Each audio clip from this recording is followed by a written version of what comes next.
Mga kapatid, tingnan nyo to. Papasukin natin na garahe, Brad. EG na hatchback, chong. Ano? Tatlo. Uy!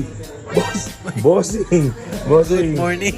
Good morning. Anong oras na po, bossing? 3:10 na. 3:10. So, pero buhay na buhay tayo, bossing. Kasi nandito. Nanonood ng karera ng drag race dati. Ba't ang daming EG dito na hatchback? Collection yan ni Sir Oji. May DC2. DC2 na sobrang bihira na natin makita. Tapos may zigzag pa na interior ng SIR. Andun na sa loob.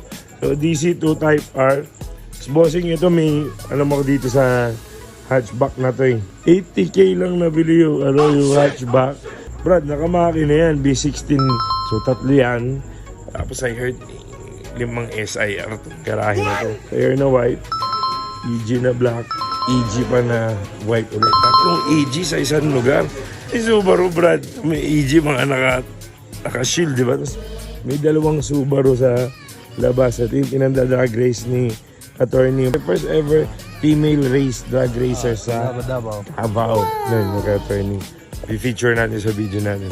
Babae tsaka lalaki. Sa asawa ni attorney. Dalawa sila nagda-drag race, bro. Davao. Lupit. Let's go.